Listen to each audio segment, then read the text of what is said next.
আসসালামু আলাইকুম। আপনারা ইতিমধ্যে দেখেছেন আমি কদিন আগে ২ দিন আগে ৩ দিন আগে একটা অনুষ্ঠান করেছিলাম যে চীন ভারতকে চারদিক দিয়ে ঘিরে ফেলেছে। মানে গিলে খাবে। একদিকে গোয়াদার বন্দর, আরেকদিকে হাম্বানটোটা, এদিকে চট্টগ্রাম, আবার আরাকানের সেতুয়ে সমুদ্র পথে চীন ভারতকে ঘিরে রেখেছে। আজকের শিরোনাম সেটা হলো যে ভারত না শুধু চীন এখন আমেরিকাকেও গিলে ফেলতে যাচ্ছে। মানে ঘিরে রাখেনি, তবে আমেরিকাকেও গিলে ফেলবে এবং তার কতগুলো তথ্য আমাদের কাছে আছে। আজকে আমি ওই আমেরিকার বিখ্যাত প্রখ্যাত সাংবাদিক থমাস ফ্রিডম্যান, যিনি ৩ বার পুলিৎজার পুরস্কার পেয়েছেন, খুবই নামকরা, মধ্যপ্রাচ্যের ইতিহাসের উপর অক্সফোর্ড থেকে ডিগ্রি আছে এবং তিনি আমেরিকা থেকেও ডিগ্রি করা খুবই নাম করা একজন সাংবাদিক বলতে মনে করবেন না যে আমাদের উপমহাদেশের বা বাংলাদেশের সাংবাদিকদের মতো কোনো গতি নাই বলে সাংবাদিকতা করছে, সেরকম কিছু না। থমাস ফ্রিডম্যান অতি শিক্ষিত এবং কতগুলো বেস্ট সেলার আছে, তার বই আছে, অত্যন্ত জ্ঞানী একজন ব্যক্তি। তিনি একটা লেখা লিখেছেন নিউ ইয়র্ক টাইমসে। লেখার শিরোনাম হচ্ছে NATO please help, Trump has no strategy in Iran. নেটোর কাছে সাহায্য চাচ্ছেন যে নেটো তুমি আসো, আমাদের সাহায্য করো, এবং এটা একটা সার্কাস্টিক, ব্যঙ্গাত্মক, এবং ট্রাম্পের কোনো স্ট্র্যাটেজি নাই ফর ইরান। ইরানে কি করবেন জানেন না। এই লেখাটা যে লিখেছেন উনি, এই থমাস ফ্রিডম্যান, এটার উপর আমি একটু আলোকপাত করব। তো ২০২৬ সালের মে মাসে এখন আমরা যেখানে যে পরিস্থিতিতে দাঁড়িয়ে আছি তা সত্যি উদ্বেগজনক, তবে আশাপ্রদও বটে। আমি মনে করি আমরা যাচ্ছি এমন একটা ফেজ দিয়ে যেটাকে বলা যায় it was the best of times, it was the worst of times. সেই টেল অফ টু সিটিজ এর উপন্যাসের একটা লাইন। আমরা খুব খারাপ সময় দিয়ে যাচ্ছি, আমরা খুবই ভালো সময় দেখছি, ভালো সময়ের দিকে যাচ্ছি। মানে ট্রাম্প এবং নেতানিয়াহু ইরানে তাদের যে বিপর্যয় হলো এবং যে অভাবে অপমানিত হলো, পরাজিত হলো, সেটার জের কাটতে আরো ২০ বছর লাগবে। এবং এই ২০ বছরের ভেতরে চীন পৃথিবীর ২০ বছর না ১০ বছরের ভেতরে চীন পৃথিবীর শিখরে থাকবে, সর্বোচ্চ, সবচেয়ে বড় ধনী দেশ, সবচেয়ে বড় সামরিক শক্তি, সবচেয়ে বড় জ্ঞান বিজ্ঞানে সমৃদ্ধ দেশ হিসেবে দাঁড়াবে চীন। চীনের পাশে এখন আমেরিকা অলরেডি, যদিও পৃথিবীতে আমেরিকার জিডিপি হচ্ছে, যেটা আমরা জানি, $30 ট্রিলিয়ন, 30 ট্রিলিয়ন, এবং চীনের অফিসিয়ালি 20 ট্রিলিয়ন। তবে পিপিপি দিয়ে যদি, পারচেজিং পাওয়ার প্যারিটি দিয়ে যদি হিসাব করা হয়, তাহলে চীনের জিডিপি হচ্ছে পৃথিবীর সবচেয়ে উপরে, $40 ট্রিলিয়ন, আর আমেরিকার $30 ট্রিলিয়ন। মানে আমেরিকার চেয়ে $10 ট্রিলিয়ন চীনের জিডিপি সমৃদ্ধ, যদি পারচেজিং পাওয়ার প্যারিটিতে দেখা যায়। অলরেডি চীন নাম্বার 1 এবং ভারত সেখানে কোথায়? বাংলাদেশের আশেপাশে। চীনের যেখানে পার ক্যাপিটা ইনকাম $15,000, সেখানে ভারতের হচ্ছে $3,000 কম। সুতরাং যারা মনে করেন, ভারতীয়রা মনে করে ভারত মহান হ্যায়, বিরাট দেশ, তাদের লজ্জা শরম থাকলে তারা মেনে নিত যে ভারত এখন তৃতীয় বিশ্বের একটা দেশ এবং পৃথিবীর পরাশক্তিগুলোর ভেতরে একটা দ্বিতীয় শ্রেণীর শক্তি। ইরান তার উপরে চলে গেছে এবং টার্কি, পাকিস্তানের সঙ্গে ভারত এখন টক্কর দিতে পারছে না। আমি একটু ভারতের ব্যাপারটা বলে নেই। যে সমস্ত কারণে পাকিস্তান ভেঙে 2 টুকরা হয়েছিল 1971 সালে, সেটা ডিসপ্যারিটি, পূর্ব পাকিস্তানের প্রতি বৈষম্যটাই মূল ব্যাপার না। তারা বাঙালিদের কিভাবে, কোন দৃষ্টিতে দেখতো, কি আচরণ করত।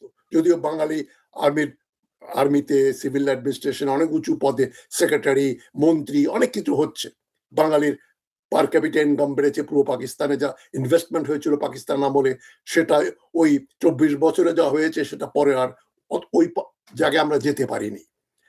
তা সত্ত্বেও বাঙালিদেরকে তারা বলতো ওরা ঠিক মুসলমান না, ওরা হিন্দু, ওরা ভারতীয়, এরা রবীন্দ্রসঙ্গীত শোনে। এই যে বাঙালিদের মুসলমানদেরকে যে তুচ্ছ তাচ্ছিল্য করত, পূর্ব বাংলার মুসলমান এবং বাংলার মুসলমান যে পাকিস্তান সৃষ্টি করেছিল, এদের ছাড়া যে পাকিস্তান হতো না, এটা পাঞ্জাবিরা পাকিস্তানিরা কখনো স্বীকার করতো না। যে জন্য দেখেন এই যে ঢাকা বিশ্ববিদ্যালয়ের মধুর ক্যান্টিনে একটা পাকিস্তানের স্মৃতিস্তম্ভ বানাতে পারত। ওই মধুর ক্যান্টিনেই কিন্তু 1906 সালের ডিসেম্বর মাসে অল ইন্ডিয়া মুসলিম লীগ, সর্বভারতীয় মুসলিম লীগের জন্ম হয়।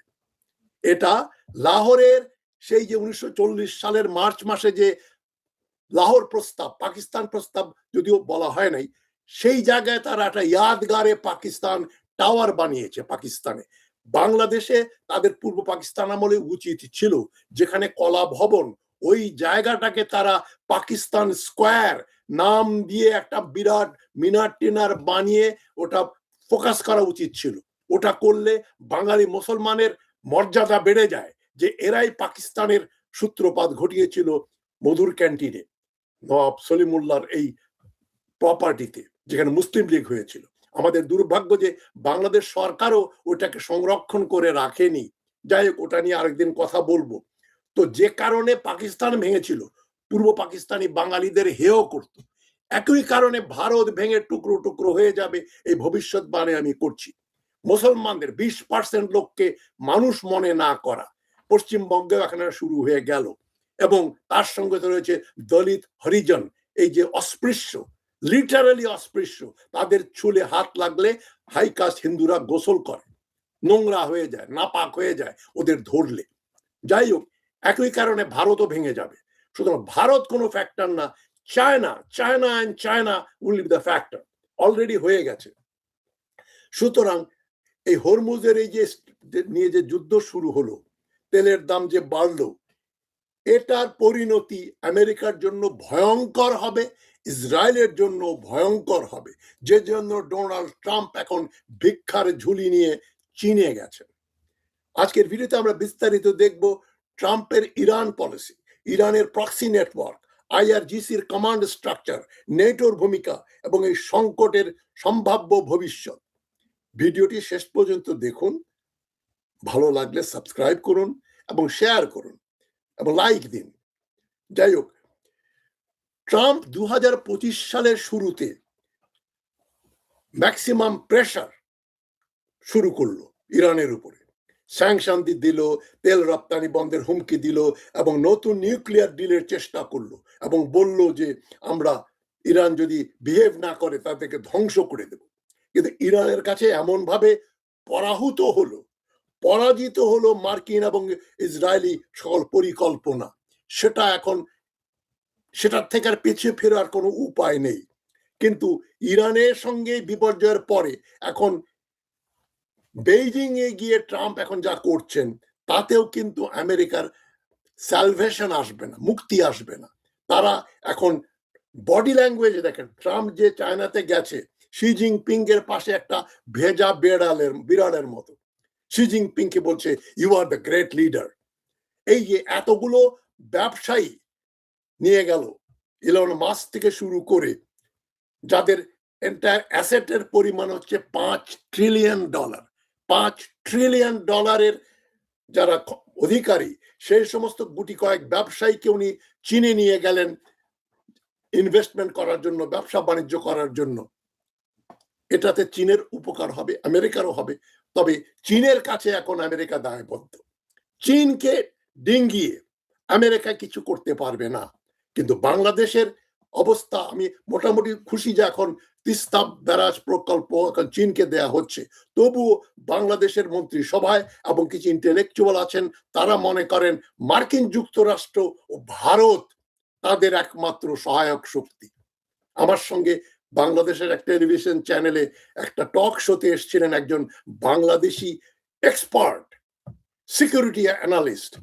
উনি এই মার্চ মাসে বললেন যে মার্কিন যুক্তরাষ্ট্র ছাড়া এই অঞ্চলে কেউ কোন শান্তি স্থাপন করতে পারবে না এবং মার্কিন যুক্তরাষ্ট্রই শেষ খেলাটা খেলবে। তো আমি নাম নিচ্ছি না, বিশ্বে তার কোনো পরিচিতি নাই মিলিটারি স্ট্র্যাটেজিস্ট হিসাবে, সিকিউরিটি অ্যানালিস্ট হিসাবে, তবে তিনি নিজেকে মনে করেন ভালো কথা। তাদের সংখ্যা কিন্তু কম নয় যারা মনে করে মার্কিন যুক্তরাষ্ট্র কিন্তু একটা সুপার পাওয়ার।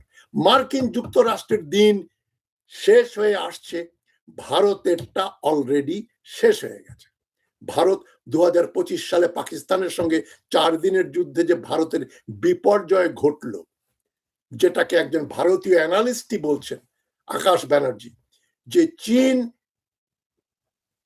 পাকিস্তান ও ভারতের এই যুদ্ধে তার যে অস্ত্র শস্ত্র, তার যে ইলেকট্রনিক ওয়ারফেয়ারের ক্যাপাবিলিটি, তার বিমানের যে ক্যাপাবিলিটি, মিসাইলের যে ক্যাপাবিলিটি, সেটা টেস্ট করলো এবং এই টেস্টে ভারত হেরে গেল। ভারত একদিনে কয়েক মিনিটের ভিতরে 7টা বিমান, জঙ্গি বিমান হারালো, রাফেল থেকে শুরু করে। সুতরাং ভারত এখন সেকেন্ড রেটেড একটা কান্ট্রি এবং এখন ইসলামিক নেটো বলে একটা জিনিস যদি চলে আসে এবং চীনের সঙ্গে পাকিস্তান, তার সঙ্গে বাংলাদেশ চলে আসে, ভারত ছেড়ে দে মা কেঁদে বাঁচি বলে বঙ্গোপসাগর বা ভারত মহাসাগরের দিকে পালাবে এবং ভারত একটা সিঙ্গেল এন্টিটি হিসাবে যেভাবে তারা এগুচ্ছে, এভাবে এগোলে তারা ভেঙে চুরে চুরমার হয়ে যাবে, চুরমার হয়ে যাবে। এটা কোনো মানে আমি বাগাড়ম্বর করছি না, এটাই পরিস্থিতি এদিকে নিয়ে যাবে। পশ্চিমবঙ্গে বিজেপির বিজয় সেদিকেই নিয়ে যাবে ভারতকে। যাই হোক, এখন মার্কিন যুক্তরাষ্ট্র কত কনফিডেন্ট ছিল ইসরায়েলের সঙ্গে মিলে, লক্ষ্য ছিল ইরানের নিউক্লিয়ার সাইট, মিসাইল ফ্যাসিলিটি, তাদের লিডারশিপ, ইরানের যে প্রক্সি অ্যাসেট যেগুলো আছে, হুতি, হেজবুল্লাহ, ইরাকি মিলিশিয়া, এদের সব ভেঙে চুরে শেষ করে দেবে, ইরানকে একেবারে কোনায় ঠেলে দেবে। সেটা হলো না। সুতরাং যেটা টমাস ফ্রিডম্যান যেটা বলছেন, যে ট্রাম্পের কোনো মর্নিং আফটার স্ট্র্যাটেজি নাই, প্ল্যান বি নাই, কালকে আগামীকাল কি করব সেই প্ল্যান নাই, যুদ্ধ করার জন্য করে দিল, 3 দিনে শেষ করে ফেলবো, বড় জোরে 1 সপ্তাহ চলবে। এখন প্রশ্ন হলো, ইরানের অর্থনীতি ধ্বংস হয়েছে এটা বলছে ভারত, কিন্তু পরবর্তী স্থিতিশীল সরকার কে গড়বে? ইরানিরাই গড়বে। রেজিম চেঞ্জ হয় নাই, শুধু নিউক্লিয়ার ক্যাপাবিলিটি কিছুটা ক্ষতিগ্রস্ত হয়েছে। তবে এখন ইরান, যেটা কালকের শোতে আমি বলেছি, ইরান বলেই ফেলেছে আমরা 90% এনরিচমেন্ট করে আমরা এক সময় পারমাণবিক বোমার অধিকারী হব। এটা এখন আর লুকানো ছুপানো কোনো ব্যাপার না। সুতরাং ট্রাম্পের সবচেয়ে বড় চ্যালেঞ্জ মার খেল ইরানের প্রক্সি নেটওয়ার্ক। ইরান সরাসরি বড় যুদ্ধ এড়িয়ে প্রক্সিদের মাধ্যমে যুদ্ধ ছড়িয়ে দিল। এই যে হেজবুল্লাহর 1.5 লক্ষ সৈন্য, তাদের রকেট ইসরায়েলের উত্তর সীমান্তে যে ক্ষতি সাধন করেছে, এবং হুথি লোহিত সাগরে রেড সিতে তারা যেভাবে মিসাইল হামলা করেছে এবং প্রস্তুতি নিয়ে বসে আছে, এবং ওইদিকে রেড সির অপর পাশে চীনের ঘাঁটি জিবুতিতে। সুতরাং সৌদি আরব বাড়াবাড়ি করলে তারা রেড সি বন্ধ করে দেবে, সুয়েজ খাল বন্ধ করে দেবে, এবং হরমুজ তো অলরেডি ইরানের এখন একটা তার পার্কের মতো, তার একটা এই মতো লেকের মতো। ওখানে ইরানের যে শক্তি, ইরানের যে আধিপত্য, সেটা 100%।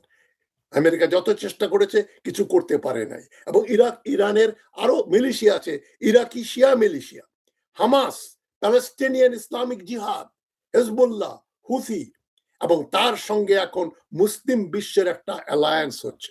অলরেডি সৌদি আরব ইরানের সঙ্গে নো ওয়ার প্যাক্ট করেছে, তারা যুদ্ধ করবে না। এবং সৌদি আরব পাকিস্তানের সঙ্গে প্যাক্ট করেছে, পাকিস্তান ইরানের সঙ্গে প্যাক্ট করেছে, টার্কি আসছে, ইজিপ্ট আসছে, কাতার আসছে, সৌদি আরব আসছে। এতগুলো দেশ যে একত্রিত হয়, পাকিস্তান, তুরস্ক, সৌদি আরবিয়া, ইরান, মিশর, কাতারের পয়সা আছে, এবং ইভেনচুয়ালি বাংলাদেশকে এদিকেই যেতে হবে। বাংলাদেশকে বেঁচে থাকতে হলে এই ইসলামিক নেটোতে তাদের যোগ দিতেই হবে, এছাড়া কোনো উপায় নেই। ভারতকে খুশি করার দিন শেষ হয়ে গেছে। যেটা হাসিনা করেনি, এটা তারেক রহমান সরকার করছে। এই যে তিস্তা চুক্তি চীনকে দেয়া, এবং এটাতে ভারতীয় অ্যানালিস্টরা বলছেন যে কোথায় এই তিস্তার এই যে প্রজেক্ট কোথায়, শিলিগুড়ি করিডোরের আশেপাশে, এবং এটা ভারতের ঘুম নষ্ট করে দিয়ে, যে ঘুমের জন্য হাসিনা চেষ্টা করেছে, আওয়ামীরা চেষ্টা করেছে, ভারতপন্থীরা চেষ্টা করেছে, সে চেষ্টা বিফলে গেল। এবং ইসলামিক নেটো যদি হয়, আপনারা দেখেন এই যে যুদ্ধটা হলো, এই যুদ্ধে ইসরায়েল ইরানের বিরুদ্ধে যুদ্ধ করতে কাদের কাদের সাহায্য লাগলো বলেন? যুক্তরাষ্ট্র, নেটো, মানে নেটোর বিশেষ করে Britain, Saudi Arabia, UAE, Bahrain, Jordan, এতগুলো দেশ লাগলো ইসরায়েলের একমাত্র ইরানের সঙ্গে যুদ্ধ করতে। তারপরেও ইরানের সঙ্গে বিজয় লাভ তো দূরের কথা, ইসরায়েলকে যেভাবে তারা হিট করেছে, ইসরায়েলি ইকোনমি যেভাবে ধ্বংস করেছে, এবং যেটা কালকে আমি বলেছি, এটা গুরুত্ব দেননি অনেকেই, ওই ভিডিওটা আবার দেখবেন। ট্রাম্পের সঙ্গে নেতানিয়াহুর দূরত্ব, এটা কোন মান অভিমানের ব্যাপার না। নেতানিয়াহুর সঙ্গে ট্রাম্পের দূরত্ব মানে মার্কিন যুক্তরাষ্ট্রের সঙ্গে ইসরায়েলের দূরত্ব। এবং নেতানিয়াহু যে ভয় পাচ্ছেন যে ট্রাম্প আবার তাড়াহুড়া করে একটা খারাপ চুক্তি না করে ফেলে ইরানের সঙ্গে।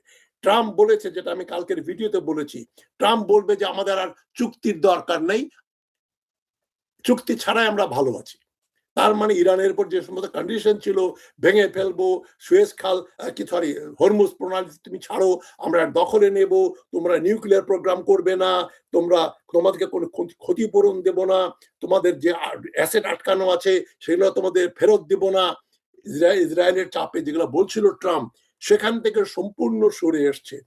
ট্রাম্প এখন চীনে গিয়ে একটা টেম, একটা বিড়ালের মতো, এবং তার যে কতটা নার্ভাস, আপনার ভিডিওটা যদি দেখেন, সেখানে ট্রাম্প আলোচনায় বসেছেন, ট্রাম্পের পাশে বসেছেন শি জিনপিং। শি জিনপিং 2-3 মিনিটের জন্য হয়তো একটা ব্রেক নিয়েছেন, বাথরুমে গেছেন বা কোথাও গেছেন। ডোনাল্ড ট্রাম্প কতটা নার্ভাস, কতটা ইডিয়েট, ওই ভিডিওতে স্পষ্ট উঠে এসছে। শি জিনপিং যেখানে বসেছিলেন টেবিলে একটা ডায়েরি ছিল, ওই ডায়েরির একটা পাতা এরম করে ট্রাম্প খুলে দেখলো যে ভিতরে কি আছে, ভাবছিল ইংরেজি কিছু থাকলে যদি পড়তে পারে। মানে একটা দেশের রাষ্ট্রপ্রধান আরেক দেশে গেছে গেস্ট হয়ে, স্টেট গেস্ট হয়ে, সেখানে সে হোস্টের ডায়েরি খুঁজে দেখতে যাচ্ছে, মানে চুরি করে। মানে কতটা নার্ভাস হলে একটা মানুষ এটা করতে পারে।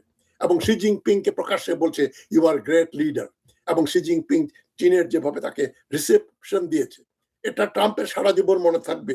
যে সমস্ত ফর্মালিটিস ছিল চীন ঠিকই কমপ্লিট করেছে, কিন্তু ট্রাম্প সেখানে একটা টেম ইডিয়েটের মতো ব্যবহার করেছে, এই যে ডায়েরি খুলে দেখছে।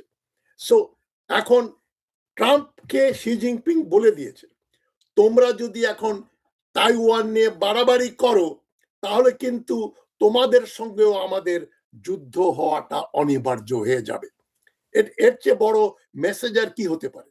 একটা চীন যদি মার্কিন যুক্তরাষ্ট্রের প্রেসিডেন্টকে দাওয়াত দিয়ে বলতে পারে তাইওয়ান থেকে হাত গুটাও, 2027 সালের তাইওয়ান আমরা নেব, এবং চীনের পরিকল্পনা যুদ্ধ ছাড়াই তারা তাইওয়ান নিয়ে নেবে।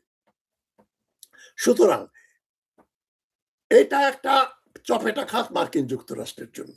এবং যে পরিমাণ টেকনোলজি চীনের কাছে রয়েছে, যেভাবে তারা ইকোনমিক্যালি একটা ডমিনেন্ট সুপার পাওয়ার হিসেবে এমার্জ করছে, যে জন্য ডোনাল্ড ট্রাম্পকে এতগুলো বড় বড় ব্যবসায়ীদেরকে নিয়ে যেতে হলো, ইনভেস্টরদের নিয়ে যেতে হলো চীনে, যেটা আমার ওই থিওরির সঙ্গে মিলে যায়, অল ওয়ার্স আর ট্রেড ওয়ার। যুদ্ধের আগে ব্যবসা বাণিজ্যটা হচ্ছে মুখ্য উদ্দেশ্য।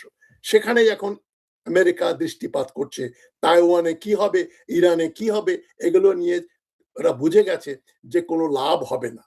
এখন ইরান সম্পর্কে যেটা তাদের ভুল কথাবার্তা ছিল, লিডারশিপ নাই, আইআরজিসি এখনো সবকিছু কন্ট্রোল করে এবং সুপ্রিম লিডারের কমান্ডে সেটা চলে, মুস্তাফা খামেনির নিয়ন্ত্রণে, he is the commander in chief.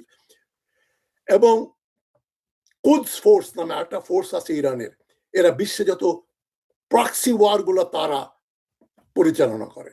Kasem Soleimani যে জেনারেল ছিল, যাকে আমেরিকা মেরে ফেলেছিল 2020 সালে, তার এখন উত্তরাধিকারী হয়েছেন ইসমাইল কানি। ইসমাইল কানি আইআরজিসির বিশেষ কমান্ডার, এবং প্যারালাল স্ট্রাকচার করেছে আইআরজিসি। অর্থনৈতিক নিয়ন্ত্রণ এবং ডিসেন্ট্রালাইজড কমান্ড, এটা ইরানের অ্যাসেট। এটাকে ডিঙ্গিয়ে এখন মার্কিন যুক্তরাষ্ট্র, ইসরায়েল তো কোন ছাড়, ইরানের কোনোই ক্ষতি করতে পারবে না। এবং যেটা আমি কালকে বলেছি, তেলের দাম বাড়লে ইরানের লাভ হবে, মার্কিন যুক্তরাষ্ট্রের ক্ষতি হবে, সারা বিশ্বের ক্ষতি হবে। সুতরাং ট্রাম্প যুদ্ধের রিস্ক নিয়ে ইরানের সঙ্গে বেশি দিন যুদ্ধ চালিয়ে যাওয়ার মতো তার ক্ষমতা নেই, যোগ্যতা নেই।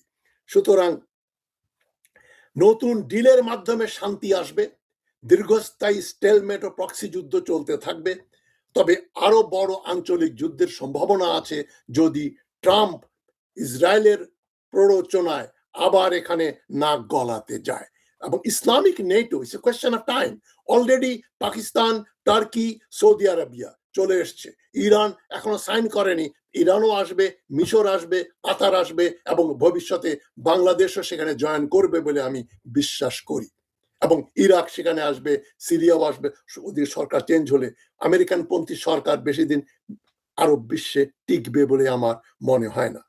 সুতরাং ট্রাম্পের ইরান স্ট্র্যাটেজি ফেল করেছে, চায়না স্ট্র্যাটেজি ফেল করেছে, তারা আর চায়নার বিরুদ্ধে কিছু করতে পারছে না। সুতরাং চীন তাকে প্রকাশ্যে বলেই দিয়েছে যে তাইওয়ানের ব্যাপারে যদি তুমি কোনো মাথা গলাও তাহলে সেটাকে আমরা মনে করব এটা চীনের বিরুদ্ধে মার্কিন যুক্তরাষ্ট্রের যুদ্ধ, তখন আমরা নিষ্ক্রিয় হয়ে থাকবো না। সেই জন্যই আমি যেটা বলছি আজকে সেটা হচ্ছে এই যে ভারত তো দ্বিতীয় শ্রেণীর একটা দেশ, তৃতীয় বিশ্বের দেশ, $3,000 কম যাদের পার ক্যাপিটা ইনকাম, একটা গরিব দেশ যারা দ্বিধা বিভক্ত এবং যারা হিন্দুত্ববাদের ফ্যাসিবাদ দিয়ে গণতন্ত্রের নামে দেশ চালাচ্ছে, তাদের দৌরাত্ম বেশি দিন থাকবে না। সুতরাং বাংলাদেশকে চুজ করতে হবে যে ভারত নাকি অন্য কেউ, ভারত না চীন, আমেরিকা না চীন, এবং আমেরিকা নাকি মুসলিম বিশ্ব, ইসলামিক নেটো। এছাড়া বাংলাদেশের মুক্তি নেই। এবং আমি আশাবাদী ভারত যত চেষ্টাই করুক, ভারত আর এখন বাংলাদেশের অভ্যন্তরীণ ব্যাপারে হস্তক্ষেপ করার মতো ইচ্ছা আছে, তাদের শক্তি নেই। তারা পরাজিত হয়েছে, তারা জানে বাংলাদেশে আর তারা ঢুকতে পারবে না। এবং সরকার যে সরকার বাংলাদেশে চলছে, বিএনপি সরকার, এরপরে যদি যারা সরকারে আসতে পারেন, জামাতে ইসলামী, তারাও ভারতকে এখানে সুবিধা করতে দেবে বলে আমি মনে করি না। তাদেরকেও এই নীতি অনুসরণ করতে হবে, চীন চলো আর মুসলিম বিশ্বে চলো। সুতরাং মার্কিন যুক্তরাষ্ট্রের দিন শেষ, যে কোনো সময় ট্রাম্প ঘোষণা করতে পারে যে আমি এই ইরান যুদ্ধ আমরা সমাপ্তি ঘোষণা করছি, আর ডিল টিলের দরকার নেই, আমরা যা চেয়েছিলাম পেয়ে গেছি, রেজিম চেঞ্জ হয়ে গেছে, সুতরাং গুড বাই। এতে ইসরায়েলের সমূহ ক্ষতি হবে এবং ভবিষ্যতে ওই দেশটা টিকে থাকবে কিনা আমার যথেষ্ট সন্দেহ রয়েছে।